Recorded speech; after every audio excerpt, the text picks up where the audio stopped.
Bismillahirrahmanirrahim. Assalamualaikum warahmatullahi wabarakatuh. Alhamdulillahi rabbil alamin.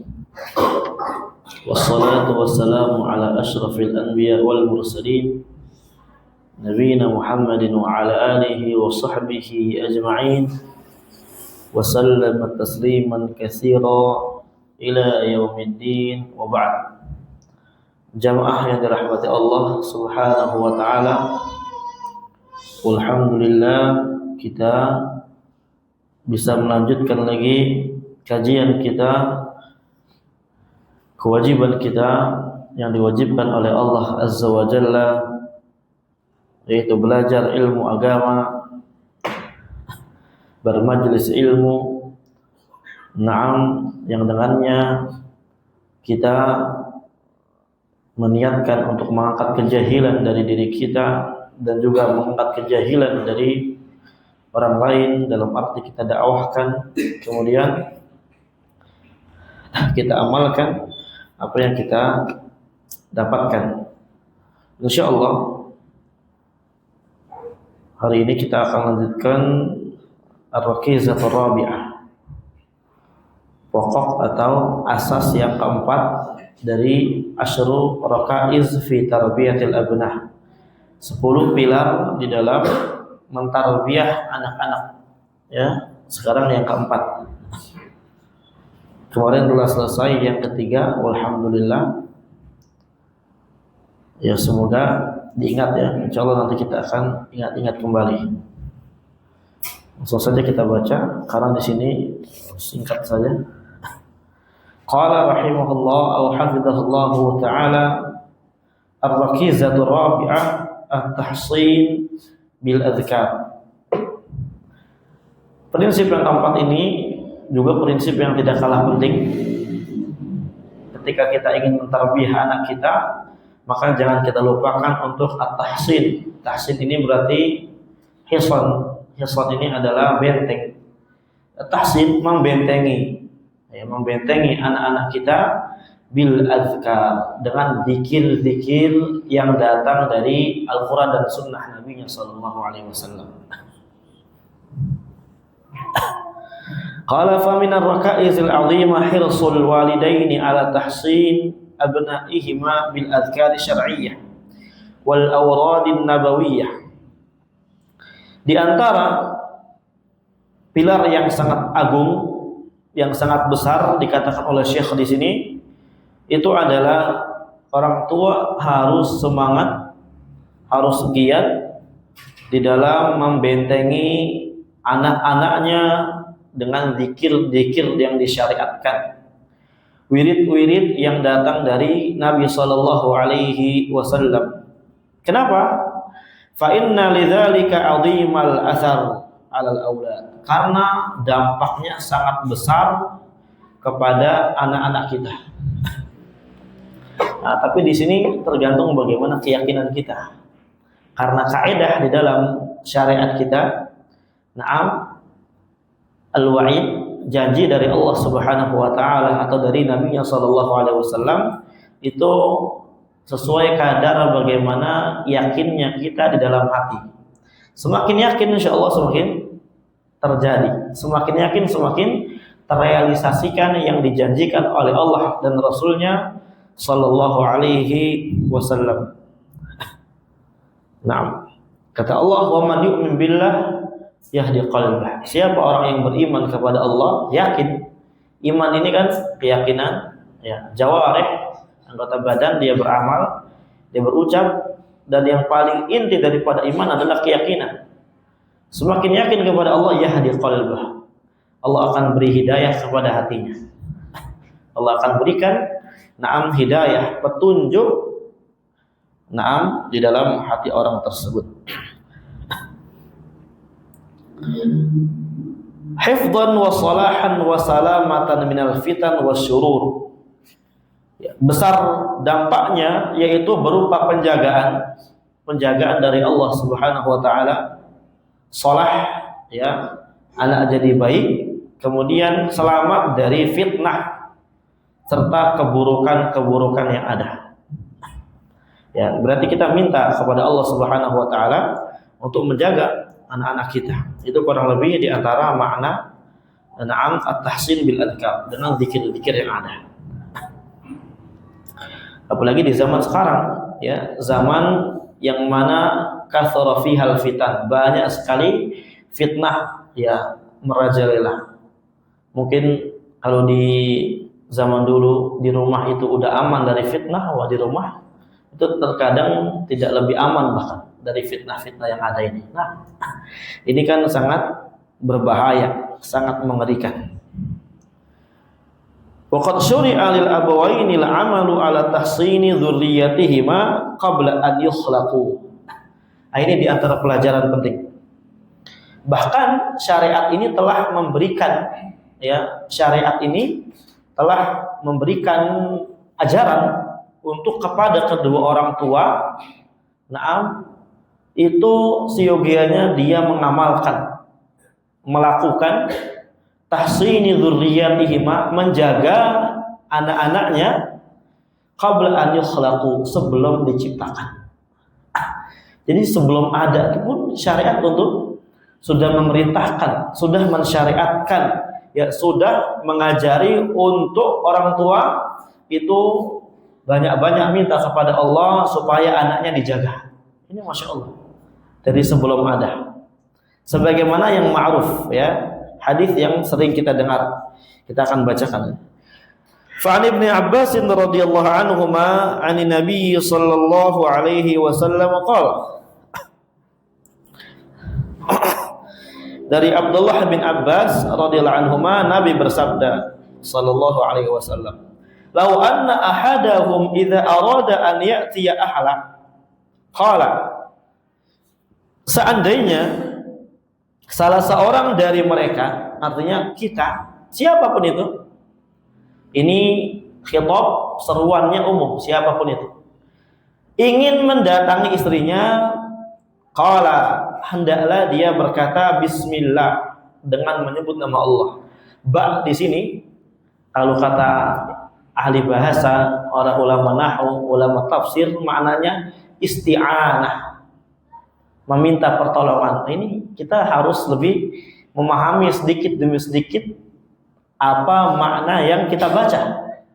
Karena masalahnya ini, kita membaca ini dan dikabulkannya doa kita atas apa yang kita baca sesuai bagaimana keyakinan kita. Bagaimana kita bisa dikabulkan sedangkan kita nggak paham apa yang kita minta, ya kita baca nggak paham kita. Ya Allah, ujung-ujungnya bahasa Indonesia. Padahal bahasa Al-Quran, bahasa hadis alias bahasa Arab, ini maknanya lebih mendalam. Cuma terkadang ya kita lebih khusyuk dengan bahasa Indonesia. Ya, tidak masalah, itu tidak masalah. Akan tetapi minimal kita paham sedikit demi sedikit, kita punya target untuk bisa memahami makna bahasa Arab yang kita baca, apalagi dalam keadaan sholat dan semisalnya. Ya, terkadang kita yang bisa bahasa Arab aja hilang tuh lafaz kalau lagi sholat. Ya, tiba-tiba nggak tahu baca apa. Bismillah, dengan memohon pertolongan, maknanya gitu. Kan kalau diterjemahkan dengan menyebut nama Allah gitu ya. Itu terjemah bahasa Indonesia itu di dalam Al-Qur'an, di dalam apapun itu hanya takribul paham, mendekatkan kepada pemahaman yang dimaksud daripada bahasa Arab itu. Bukan mewakili secara totalitas. 10%-nya pun enggak ada dari dengan menyebut nama Allah atas makna yang dikandung oleh bismillah itu sendiri. Ya. Maka dikatakan bi di sini lil isti'anah, untuk meminta pertolongan kepada Allah. Ya, ini ma'ruf di sisi ulama bahasa Arab. Misalkan katabtu ad-darsa bil qalam, saya menulis pelajaran bi al-qalam, dengan bantuan pena. Ini ma'ruf di bahasa Arab. Kemudian ism ini nama, ini namanya nama, artinya nama. Ya. Dan di dalam kaidah ilmu usul, ketika suatu kata yang mufrad, tunggal, ini kan ismun, satu nama. Berarti satu namanya Allah. Cuma di dalam bahasa kaidatul usul, para ulama usul fikih telah membuat formula kaidah yang muqarrarah, telah berlaku di tengah-tengah mereka.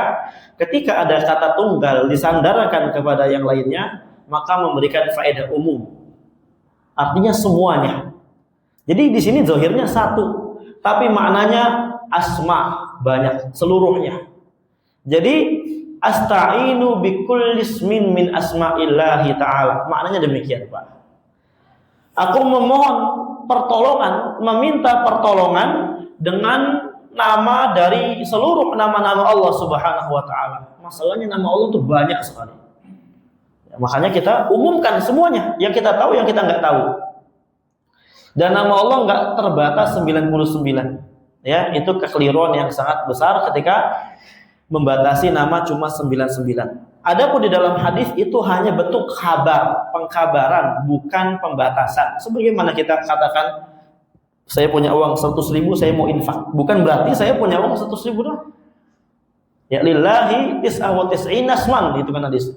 Inna lillah tis'ah wa tis'ina asman. Sesungguhnya Allah punya 99 nama. Kata para ulama, Syekh Ibnu Utsaimin dalam Al-Qawaidul Muslah dan yang semisalnya, itu bukan makna pembatasan, tapi lebih banyak lagi. Jadi di sini kita resapi, aku memohon pertolongan, perlindungan, ya, dengan nama atau kepada nama dari nama-nama Allah Subhanahu wa taala. Semuanya. Allahumma janibna syaitan. Ya Allah, jauhkanlah kami dari syaitan. Al-syaitan ini sifat, Pak. Sifat. Ya, baik nanti setannya jin atau setan dari kalangan manusia. Intinya jauhkanlah saya dari sifat-sifat setan. Ya, sifat-sifat syaitan itu bagaimana? At-tardu. Ya, syaitan ini dari kata syaitan. Dia itu adalah orang yang atau suatu yang matrud, yang dijauhkan. Ya, an rahmatillah. Dari rahmatnya Allah Subhanahu wa taala, sifat-sifat yang keji. Wajanni bi syaitana ma razaqtana, dan jauhkanlah syaitan kepada apa yang telah Engkau berikan rezeki kepada kami. Artinya jauhkanlah sifat-sifat setan, yang dari anak yang kamu karuniakan kepadaku ya Allah. Kurang lebih begitu maknanya. Dan ini harus kita yakini, bukan cuma sekelebat baca. Apalagi nggak baca, wah ini berbahaya. Ya, ini penting, perkara penting. Jadi jauhkanlah sifat-sifat setan, apapun itu. Ma razaqtana, terhadap apa yang kamu berikan rezeki kepada kami. Nah, dari sini aja kita udah sadar bahwasanya yang namanya yang melindungi itu Allah Azza wa Jalla. Kita nggak sanggup. Ya, manusia memiliki batas. Makanya Yakub berkata kepada Yusuf, ya, atau berkata ketika Yusuf dibawa, "Wallahu khairun hafidha." Allah adalah zat sebaik-baiknya zat yang menjaga. Ya, dibawa oleh saudara-saudaranya yang iri, hasad kepada Yusuf sehingga Yusuf dibuang. Nah, sebagaimana tertera dalam kisah Yusuf, ya, sangat ma'ruf, kalau kita baca artinya pun itu sudah bisa kita pahami.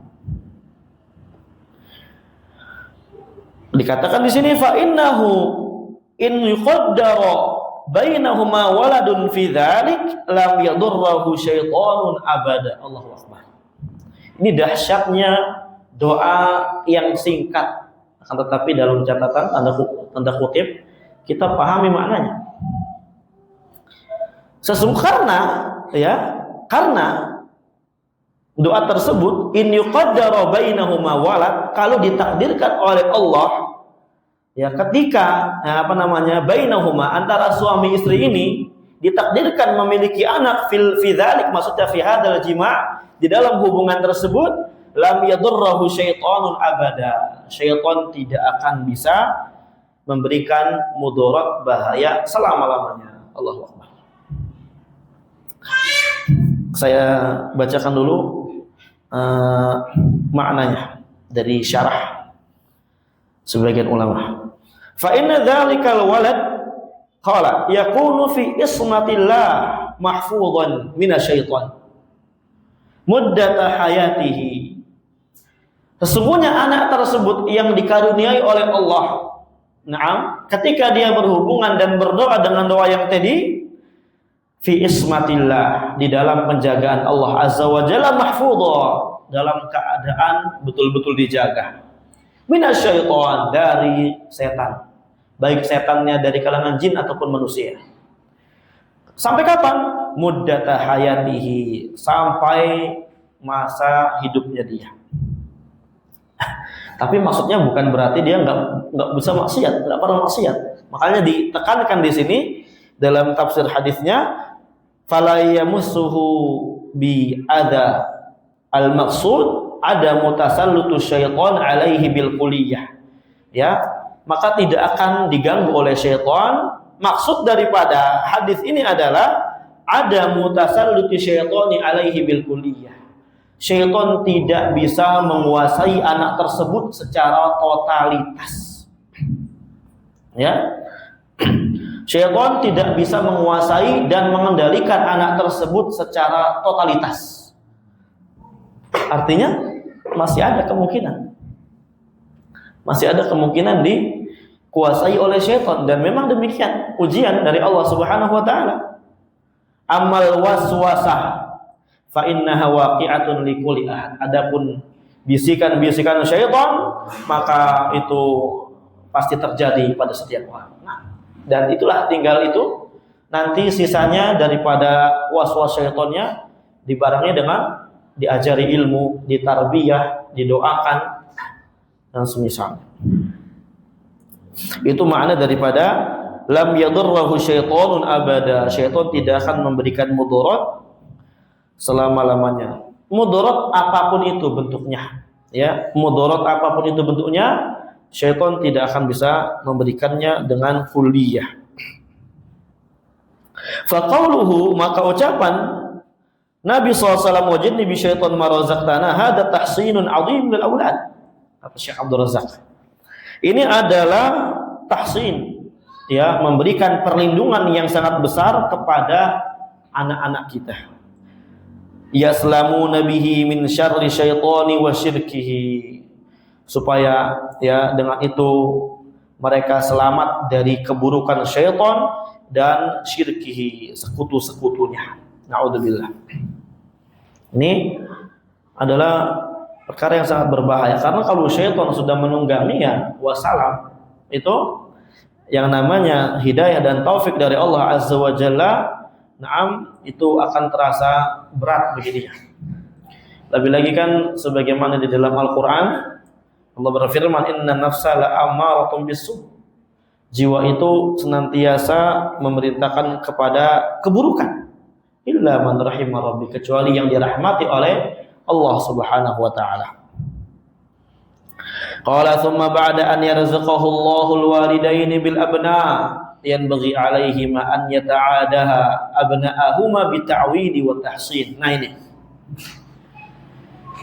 kemudian setelah Allah Azza wa Jalla berikan kepada kedua orang tua berupa anak, maka wajib alaihima, atas keduanya, an yata'ahada abna'ahuma bita'widi wa tahsin, untuk membiasakan at-ta'wiz wa tahsin, membiasakan meminta kepada Allah supaya dilindungi dan dijaga anak-anaknya oleh Allah Subhanahu wa taala. Itu perkara yang harus, ya. Karena itu diantara bentuk yang namanya apa? Menjaga amanah. Sebagaimana kita di awal-awal kitab ini dijelaskan, yang namanya mendidik anak, ya, itu adalah kewajiban yang sangat besar, karena anak adalah amanah dari Allah Subhanahu wa taala yang wajib untuk selalu diusahakan di dalam menjaganya dalam apapun itu. Nah, di antaranya ini bentuknya adalah at-ta'wiz wa tahsin. Fa'an Ibn Abbas radhiyallahu anhuma qala, dari Abdullah bin Abbas radhiyallahu anhuma, beliau berkata, kana Nabi sallallahu alaihi wasallam yu'awwidul Hasan wal Husain kebiasaan Nabi Shallallahu Alaihi Wasallam dahulu itu memintai pertolongan atau perlindungan, kepada Allah untuk Hasan dan Husain. Ini sekelas Hasan dan Husain, Hasan dan Husain, bisin dengan sin ya. Sekelas Hasan dan Husain, dan yang meminta Nabi Shallallahu Alaihi Wasallam. Yang mana zaman dulu Hasan Husain ketika keluar ketemunya Abu Bakar, Umar, ya, ketemunya para sahabat-sahabat yang masya Allah, gitu ya. Itu dipintai sama Nabi SAW perlindungan ini, karena memang urgensi, ya, sangat besar. Yang perkara yang tidak bisa kita, sangka, yang namanya bisikan syaitan itu sangat besar, berat, bahaya. Ya. Itu di zaman Nabi, zaman emas. Ya, khairul qurun, sebaik-baiknya generasi. Kata Nabi, khairun nasi qarni, sebaik-baik manusia di generasi aku. Jadi itu generasi Nabi, itu adalah generasi yang paling baik, sahabat, ya, yang menukilkan, membawa agama ini. Masya Allah. Tapi apa? Nabi SAW tidak pernah menyepelekan yang namanya ta'wid, tidak pernah menyepelekan yang namanya at-ta'widz wa tahsin, meminta kepada Allah untuk dimohonkan perlindungan. Apa kata Nabi? U'idzukuma bi kalimatillahi tamma min kulli syaitan wa hamah wa min kulli 'ainin lamah.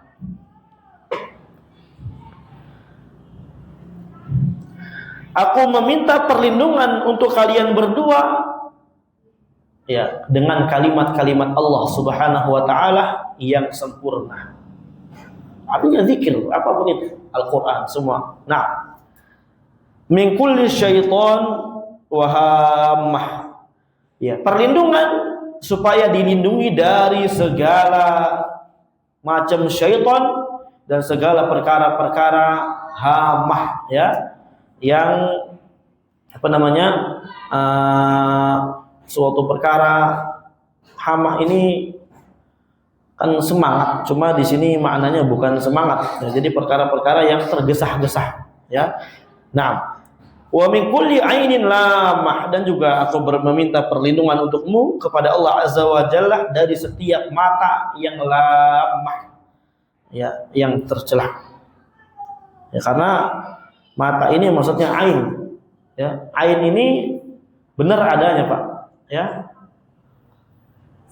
Nah, summa yaqulu kana abukum yu'awwidhu bihi ma Ismail wa Ishaq. Ajib. Ya. Kata Nabi SAW, kana abukum, dahulu bapak kalian, maksudnya Ibrahim, itu biasa meminta perlindungan kepada Allah Azza wa Jalla, dengan kalimat-kalimat Allah Azza wa Jalla untuk Ismail dan Ishaq. Ini sekelas Nabi Ibrahim, Abul Anbiya, bapaknya para nabi, yang kemarin telah kita jelaskan bagaimana konsep dakwah kita, konsep dakwah tauhid itu merujuk kepada Nabi Ibrahim. Khalilullah, ini adalah kekasihnya Allah, tapi yang namanya ta'widz, meminta kepada Allah, itu tidak pernah dilupakan sama sekali. Qala thumma 'inda bulughi sinni talqin yahrisul walidan ala talqini abnaihim al-adhkar an-nabawiyyah al-mubarakah.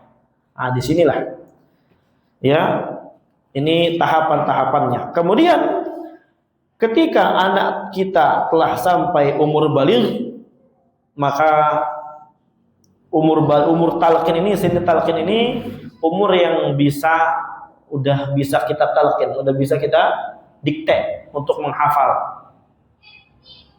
Dan ini tidak bisa kita batasi berapa usianya, karena setiap anak berbeda-beda.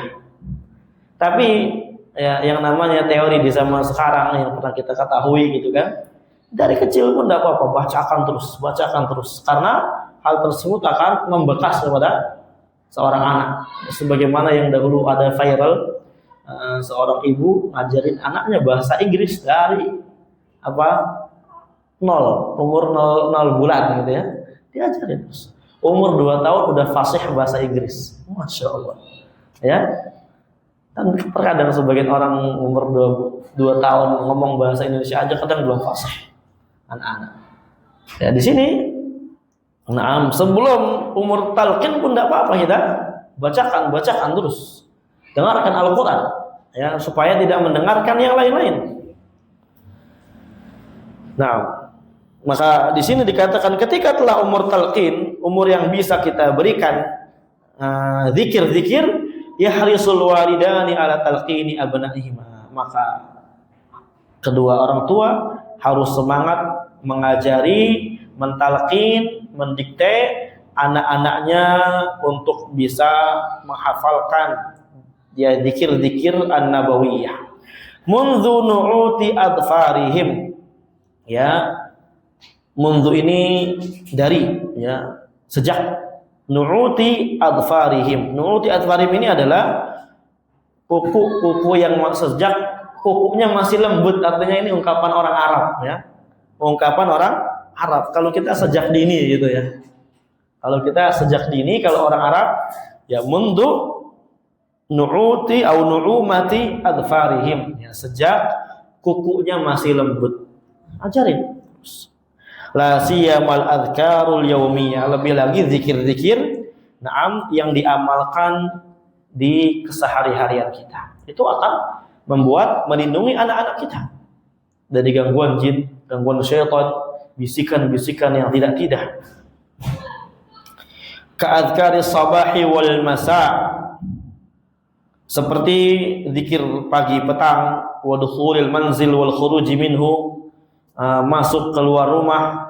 Dukhul manzil ini masuk ke rumah atau keluar rumah. Wa adhkari ta'am wal libas, ya, zikir ketika bagaimana mau makan, mau menggunakan pakaian, dan yang semisalnya. Ada kitab-kitab itu, nggak tahu kalau di Indonesia ada nggak kurikulum untuk zikir-zikir untuk pemula. Kalau di Arab Saudi ada kitab namanya At-Tamhid, ya, matan ilmiah punya Syekh Abdul Muhsin Al-Qasim, imam di Masjid Nabawi. Program matan ilmiah kecil bukunya, itu dimulai dari tamhid biasanya, permulaan. Di situ banyak zikir-zikir, zikir ini pagi petang setelah sholat apa segala macam, ya. Itu yang kecil, saku, jadinya bisa dibawa kemana-mana. Tapi minusnya nggak ada artinya, bahasa Arab aja, ya. Atau yang udah diterjemahkan juga banyak, ya, yang udah diterjemahkan juga banyak. Cuma itu yang dimasukkan di situ berarti adalah yang penting, karena yang menyusun ini adalah syekh besar juga. Nah, dan juga ada lagi yang mukhtasarnya, ringkasannya lebih tipis lagi. Itu masya Allah, ya, ketika dijadikan kurikulum untuk dihafalkan sedikit demi sedikit. Dan juga diajak untuk menghafal hadis Nabi Sallallahu Alaihi Wasallam, menghafalkan Al-Quranul Karim. Dengan itu insya Allah akan mendapatkan at-tahsin, ya, perlindungan dari Allah Subhanahu wa taala. Qala fayansha'u tiflu mu'tadan ala dzikrillah subhanahu mulaziman lahu fi jami'i ahwalih. Maka sehingga sebab itu nanti seorang anak atau anak kecil itu tumbuh na'am dalam keadaan telah biasa berzikir kepada Allah Subhanahu wa taala dan selalu mulazim, ya, mengilzamkan dirinya terus menerus, mudawamah, mendawamkan dirinya untuk selalu berzikir kepada Allah Azza wa Jalla di setiap keadaannya. Ini diantara sebab terbesar, ya, anak jadi dijaga oleh Allah Subhanahu wa taala. Fatahsulu lahu bidzalikal afiyah wassalamah minal afati wasyurur wa tahsulu lahul barakatu fi umuri kulliha. Maka sebab itu anak tersebut akan mendapatkan afiyah, lindungan dari Allah, perlindungan. Wassalamah, mendapatkan keselamatan. Minal afat, dari penyakit-penyakit. Naam, kejelekan-kejelekan. Wasyurur, dan dari keburukan-keburukan yang ada. Wa tahsulu lahul barakah fi umuri kulliha, dan akan mendapatkan keberkahan di segala urusannya anak tersebut. Dengan itulah tumbuh di atas keberkahan yang Allah Azza wa Jalla berikan kepada dia, menjadi anak yang soleh atau anak yang solihah. Ini diantara prinsip yang keempat. Ya, kita telah selesai. Sebelum kita lanjut, ada beberapa faedah yang kita bawakan di sini. Tentang bagaimana keutamaan mengajari anak di masa kecilnya.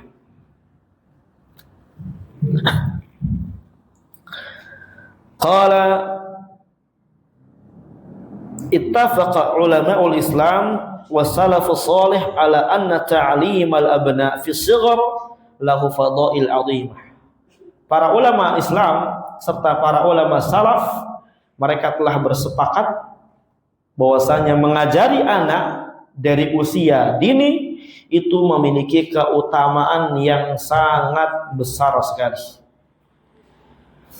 Wa anna marahila aw marhalat at-tufulah hiya al-asasul ladzi tubna alaihi syakhsiyatul insan.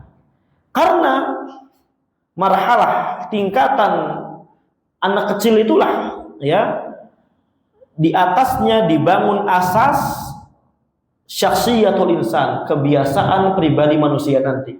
Jadi seorang manusia itu ketika telah besar ini bagaimana dia tergantung bagaimana kecilnya dia. Ya, besarnya dia tergantung bagaimana kecilnya dia, bagaimana didikannya dia, bagaimana kebiasaannya dia. Walaupun itu tidak ilzam, tidak melulu demikian. Ya, terkadang ada anak-anak yang kecilnya qadarullah tidak dididik sama orang tuanya dan semisalnya, ternyata besarnya yang menjadi guru atau ustadz atau orang yang benar, itu ada. Cuma kan kita lagi membahas teorinya, ya, membahas teori. Yang namanya teori, ya terkadang keluar beberapa keadaan dari teori yang ada. Ini di sini akan kita sebutkan bagaimana fadilah, keutamaan yang ada. Ya, walaupun ini ma'ruf. Dikatakan oleh para ulama, as-shighar kan naqshi 'alal hajar.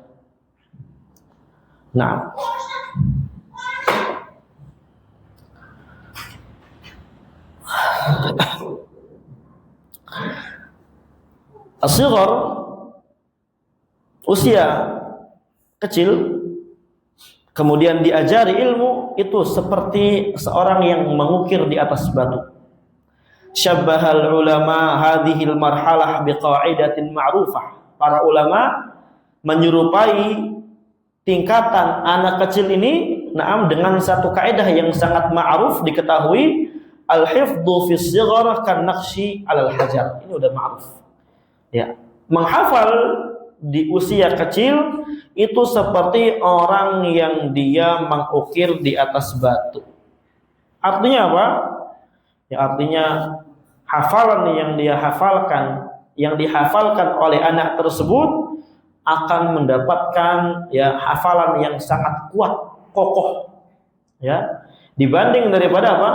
Yang sudah besar. Ya, seperti misalkan kita menghafal pagi ingat, siang itu lupa, belum siang udah lupa. Ya, pagi, siang ingat, sore lupa. Ya, karena sudah bercabang. Tapi kalau anak kecil, masya Allah, dikasih hafalan sedikit, langsung hafal. Dan biasanya lupanya susah. Karena para ulama telah membuat perumpamaan seorang anak kecil ketika dididik masih kecil, layaknya dia seperti orang yang mengukir di atas batu. Ya, memang agak sulit mengukir di atas batu. Ya, sabar disitulah nanti. Ya, akan tetapi apa? Ketika telah mendapatkan ukiran, ya maka ukiran tersebut akan sulit untuk hilang, akan kokoh sebagaimana yang kita ketahui. Dikatakan di sini fahiya marhalatun yakunu fiha al-qalbu wa dhihn fi ghayati safa wal qabiliyati litalaqqi. Maka ya tingkatan yang dini ini di mana tingkatan tersebut tingkatan yang mana hatinya anak dan pikirannya anak masih di dalam ghayati safa, tingkatan yang atau keadaan yang sangat-sangat safa. Safa ini sufi ini jernih gitu ya. Makanya ada istilah kata sufi, tasawuf. dia ingin membersihkan, menjernihkan dirinya. Tapi tasawuf ini ada yang benar, ada yang salah. Naam. Wal qabiliyati litalaqi, dan juga apa? Masa-masa yang sangat menerima talaqi, yang menerima apa namanya? Yang diajarkan, yang diperintahkan untuk dihafal. Makanya masih kecil harus sering-sering terus diperintahkan untuk hafal. Nah, sambil diajarin sedikit-sedikit tajwidnya dan semisalnya. Tapi ya intinya kita hafal, suruh hafalkan dulu. Nah, berkata Al-Hafidz Ibnu Jauzi rahimahullah, ini Al-Hafidz Ibnu Jauzi, man ruziqa waladan falyajtahid ma'ah. Ini kaidah yang sangat besar, Masya Allah. Barang siapa yang dia diberikan rezeki sebuah anak, ya, diberikan rezeki apapun itu, laki atau perempuan anaknya, maka wajib bagi dia untuk bersungguh-sungguh bersama anaknya. Artinya di dalam mendidik anaknya. Jadi bersungguh-sungguh ini kewajiban kita, bukan cuma sekedarnya dititipin di sekolah, nanti habis itu pulang udah nggak dicek, nggak diapain, ya nggak dimonitoring, enggak. Itu tidak benar demikian ya. Tapi kita semua kewajiban kita menanyakan. Karena kalau kita tidak demikian, ya terkadang anak kita merasa bebas, nggak ditanya apa-apa, nggak apa dan semisalnya. Fa idza balagha 5 sinin akhadahu bi hifdzil ilmi. Kalau telah sampai umur 5 tahun, maka ambil dia, suruh hafalkan ilmu. Iya. Apa ilmunya? Al-Qur'an. Al-Qur'an dulu disuruh hafalkan. 5 tahun. Dan para ulama lihat bagaimana 7 tahun dah hafal Quran. Ini anak-anak sebagaimana tadi dia katakan, hafalannya cepat. Hafalannya sangat cepat. Maka yang demikian adalah kesempatan yang sangat besar, ya, ketika kita ingin mendidik dan membentuk anak kita menjadi anak-anak yang soleh atau solehah, ya, dari kecil. Masya Allah. Paling sebagian ada yang setahun selesai, 2 tahun selesai hafalannya. Kalau Quran sudah selesai, hadis Nabi SAW, ya, hadis Nabi SAW dari Arba'in Nawawi, ya, kemudian hadis-hadis ahkam, hukum, Umdatul Ahkam, 100 hadis populer itu ada tuh. Banyak sekali ya hadis-hadis yang harus dihafalkan. Masya Allah. Ya. Jadi anak itu ya dibekali ilmu dari kecil. Dan dia sadar, dia akan paham bahwasanya inilah kehidupan nanti, kedepannya demikian. Dan tapi di situlah nanti akan ya kita mendapatkan yang namanya ujian dan cobaan yang besar di dalam menjaga anak kita ini. Ya, di dalam menjaga anak kita yang telah kita bentuk sedemikian rupa. Dan disitulah yang namanya poin tawakal kepada Allah Azza wa Jalla sangat penting. Ya, karena yang namanya hidayah di tangan Allah, cobaan sangat banyak, fitnah sangat banyak. Sebagaimana kisah nyata ya di pesantren dulu. Anak ustadz 30 juz, suaranya bagus, bahkan diajak terus sama ustadz kita untuk kajian keluar untuk jadi imam, ya, Masya Allah, kepribadiannya bagus, hafalannya bagus, kemudian zihin akalnya bagus, ilmunya Masya Allah, masih muda, 17 tahunan kurang lebih, ya. Masa-masa lagi labil ya, masa-masa lagi penasaran di sini lah ujiannya. Ya. Itu qadar Allah apa? Dibalikan oleh Allah Azza wa Jalla, dicabut oleh Allah Azza wa Jalla apa? Hidayahnya. Ya, dia mulai membeli kitab-kitab, buku-buku filsafat dan semisalnya di pesantren, kemudian dibaca-bacanya sama dia. Ketika ada temannya datang ngeliatin, datang masuk, diumpetin bukunya. Kayak ada rahasia yang diumpetkan sama dia. Nah, inilah yang sangat mengerikan. Singkat cerita, dia kabur dari pesantren. Dan keadaannya sekarang, wallahu alam. Tapi dahulu, ya ketika kita masih di pesantren, katanya ya, wallahu alam masih sholat atau enggak, atau bagaimana. Ya, bagaimana. Ini sangat mengerikan dan ini cobaan yang sangat besar. Ya, cobaan yang sangat besar. Oleh karenanya ya kita banyak-banyak at-tahsin bil adhkar. Ya, meminta pertolongan kepada Allah Azza wa Jalla untuk melindunginya dimanapun berada. Ya kalau udah demikian bagaimana orang tua? Ya, hidayah di tangan Allah, kita udah paham itu. Nah, cuma kan yang namanya dicabutnya hidayah ada sebab. Nah, ada sebabnya itu. Itu yang harus kita betul-betul jaga. Nah, wallahul musta'an. Ya kata Al-Imam Ibnu Jauzi, kalau udah sampai 5 tahun ini, ambil, ajarkan, suruh hafal, bukan disuruh ajarin apa namanya, bukan disuruh ajarin kitab tauhid, bukan disuruh ajarin materi sulit, bukan. Karena masih 5 tahun, ya rasionya belum begitu. Tapi hafalannya, masya Allah, anak-anak tuh, suruh hafal dulu tuh.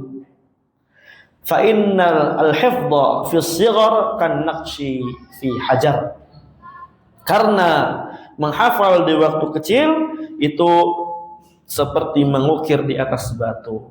Memang susah, ya, memang sulit mengukir di atas batu untuk mendapatkan ukiran yang sedemikian ya rapihnya dan cantiknya. Nah, akan tetapi ketika telah mendapatkan, insya Allah yang namanya ukiran tersebut akan sulit untuk terhapuskan. Dan sebagaimana mengukir di suatu tempat-tempat yang lain. Ini para ulama sangat paham. Mereka memiliki yang namanya pengalaman. Bukan cuma teori yang mereka bahas, bukan cuma wejangan yang mereka berikan, tapi apa? Sudah ada praktik dari mereka. Tajribat, sudah ada tajribat dari para ulama. Ya walaupun belum 5 tahun misalkan sudah bisa menghafal, masya Allah, ahsan. Ya, 2 tahun ternyata udah bisa hafal Quran, ternyata 5 tahun selesai Quran, ajib. Allahu Akbar. Ya, baru program hafal hadis-hadis. Terus nanti kalau udah hadis selesai, hafalkan matan-matan ilmiah, manzumah. Ya, manzumah ini seperti syair gitu, yang isinya berupa ilmu. Itu. Ya, kita tanya bagaimana sama ustadznya atau apa segala macam, apa nih syair yang bagus untuk dihafalkan, yang berisi ilmu, bukan syair-syair yang berisi apa namanya hal-hal yang tidak ilmiah. Ilmu ini telah dibukukan oleh para ulama, di antara buku mereka itu bertuliskan apa, disajikan berupa bait-bait syair. Kenapa disajikan dengan bait-bait syair? Supaya gampang dihafalkannya. Ya, sebagaimana dulu kita ya di Yaman, Syekh, saya hafal kitab ini, kira-kira bagus hafal apa lagi ya, Syekh? Wah, jangan hafalkan kitab. Kitab ini adalah omongan orang, omongan biasa, manusia, cepat lupa kata Syekh. Tapi kalau mau hafalkan hadis, ini kalamun Nabi, ini adalah ucapan Nabi. Ini lebih kokoh biasanya. Dan betul. Dan kalau mau hafalkan matan ilmiah, ya, cabang-cabang ilmu, hafalkan manzumah. Ya, nazom, seperti ya misalkan dalam ilmu hadis Baiquniyah gitu ya, yang lain-lain dalam ilmu usul fikih Al-Imriti dan segala macam, banyak sekali ini untuk dihafalkan. Nah,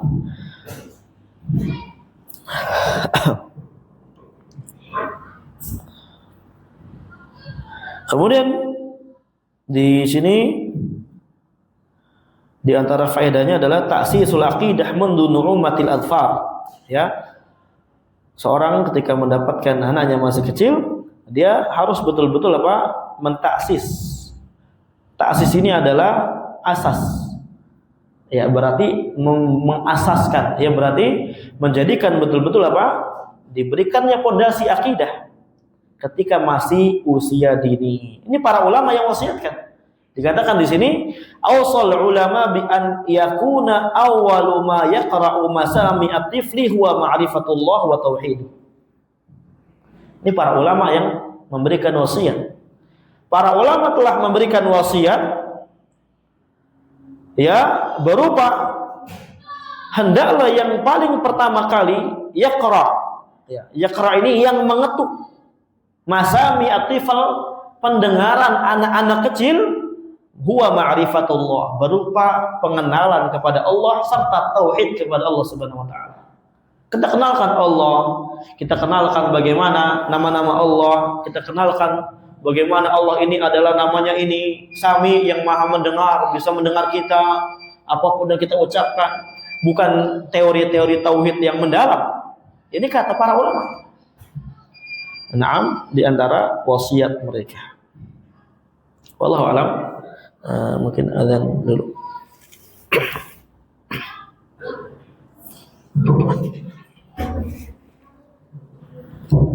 Bismillah, alhamdulillah, assalatu wassalamu ala rasulillah wa ba'd.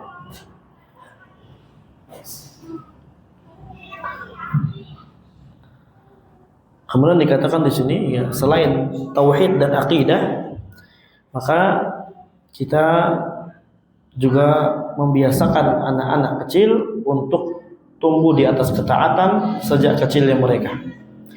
Sebagaimana ini adalah didikan dari Nabi Shallallahu Alaihi Wasallam mengajari anak-anak kecil untuk sholat ketika umur 7 tahun dan disarankan untuk dipukul ketika umur 10 tahun masih tidak mau sholat, dalam artian pukulan yang mendidik, bukan yang membekas. Di sini berkata Imam Ibnu Hazm rahimahullah, mahma balagha sinnat tamyiz fayanbaghi alla yusamiha fi tarki thahara was shalah. Ketika anak telah sampai umur tamyiz ini ya 7 tahun. Khilaf para ulama di antara pendapat adalah umur 7 tahun. Maka siogianya jangan kita berikan kelonggaran untuk anak kita meninggalkan thaharah dan meninggalkan sholat. Dan juga di sini ada perkataan ya yang bagus dari Al-Imam Ibnul Jauzi rahimahullah, bagaimana keadaan para ulama salaf ketika mereka dikaruniai anak oleh Allah Subhanahu wa taala. Qala Ibnul Jauzi, berkata Al-Imam Ibnul Jauzi rahimahullah, kana salaf, kebiasaan para salaf, idza nasha'a li ahadihim walad, ketika ada anak kecil tumbuh ya dari anak-anak mereka, syaghaluhu bihifdzil Qur'an, maka mereka akan menyibukkan anak tersebut untuk menghafal Quran, wa sama'il hadis, dan untuk mendengarkan hadis, fayathbutul iman fil qalbi, sehingga nanti iman itu kokoh, iman itu sabat ya di hati anak kecil tersebut.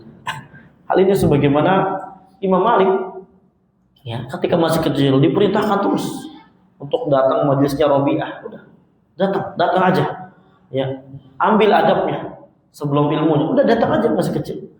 Jadilah Imam Malik ya. Makanya para ulama salaf itu anak-anaknya banyak yang jadi ulama, dan banyak ulama di era para salaf ya karena demikian didikannya. Jadi mereka tuh memfokuskannya kepada Quran dulu. Karena Quran ini adalah kitab yang penuh keberkahan, sebagaimana Allah Azza wa Jalla firmankan, kitabun anzalnahu ilaika mubarak liyadabbaru ayatihi wa liyatadzakkara ulul albab atau ulul albab. Kitab ini adalah Al-Qur'an ya. Kitabun ini adalah kitab, anzalnahu alaika, yang aku turunkan kepadamu, mubarak, sifatnya diberkahi, diberkahi oleh Allah Azza wa Jalla. Jadi ketika anak kita diberikan Quran, maka akan mendapatkan keberkahan dari Allah Subhanahu wa taala. Dan keberkahan ini Masya Allah ya, an-nama wa ziyadah, ya suatu kebaikan yang tambah ya, yang tumbuh dan tambah di anak tersebut. Jadi tumbuh dan tumbuh dan tambah di atas kebaikan karena diberkahi oleh Allah Azza wa Jalla, disebabkan memang Al-Quran yang ditanamkan oleh orang tuanya tersebut. Ini diantara kebiasaan para ulama salaf. Oleh karenanya Syekh Ibnu Utsaimin rahimahullah, beliau berkata, la syakka, tanpa diragukan lagi, annal iltihaq fi jama'ati tahfidzil Quran, mendaftarkan anak untuk ikut ya menghafalkan Al-Quran di suatu lembaga, lahu atharun kabirun binisbah li akhlaqi talib, memiliki pengaruh yang sangat besar ditinjau dari akhlak anak tersebut. Wa tahsilihi, dan juga apa? Ya, dia akan mendapatkannya. Wa hada syai'un mujarrab musyahad, dan ini perkara yang mujarrab. Mujarrab ini udah jadi bahasa Indonesia, mujarrab. Ya, perkara yang apa mujarrab itu? Ampuh. Ya, dan musyahad, dan perkara yang sudah bisa kita saksikan. Kata para ulama, ya, asyahid asdaqul waqi'. Al-waqi' asdaqus syahid. Realita yang ada adalah saksi yang paling jujur. Makanya, yang paling pertama ini adalah Quran dan Quran. Makanya anak SMP itu, ya, sampai SMP ya, itu bagusnya mereka menghafal Quran dulu. Quran banyak sebelum ya menghafal yang lainnya. Sambil kalau udah SMP kan sudah bisa mendapatkan teori yang matang. Ya, sambil diajarin bahasa Arabnya, diajarin nahwunya dan semisalnya. Dulu ya santri kita itu ketika di Jawa Barat SMP itu sudah sampai kitab-kitab nahwu yang tinggi, ya. Nahwunya tinggi sebagaimana nahwu anak-anak pesantren tidak duat, ya, kaderisasi dai. Dan mereka sanggup itu semua, ya. Kita telah mencobanya. Nah, jadi kalau sanggup, bahkan ada SD-nya, anak SD kelas 6 itu sudah sampai, kalau kita tahu kitab namanya Mutammim al-Ajurumi, itu sudah sampai di sana. Anak-anak SD paham, bisa baca kitab gundul. Artinya apa? Anak-anak seumur ini bisa kita berikan teori, ya, teori-teori yang berkaitan dengan bahasa Arab. Tapi jangan lupa juga kita yang paling inti dan paling penting apa? Perintahkan untuk menghafal Al-Quran terlebih dahulu. Kalau udah SMK baru beralih ke ya teori-teori yang banyak dan menghafalkannya dibarengin, tapi tidak begitu dititik besarkan, karena yang dibesarkan itu adalah ketika telah masa-masa SMK, ya, ilmu dan ilmu, ya, untuk jenjang kuliah berikutnya nanti. Ini sebagaimana yang ya telah kita tajribat, ya, kita coba juga di para tulab. Wallahu a'lam bishawab. Alhamdulillah kita telah selesai prinsip yang keempat. Insyaallah pertemuan yang akan datang kita akan ambil prinsip yang kelima. Itu juga tipis. Semoga bisa 2 prinsip sehingga bisa cepat selesai dari kitab yang tipis ini. Jazakumullahu khairan katsiran. Wa sallallahu wasallam ala nabiyyina Muhammadin wa ala alihi washabbihi ajma'in. Walhamdulillahi rabbil alamin. Assalamualaikum warahmatullahi wabarakatuh.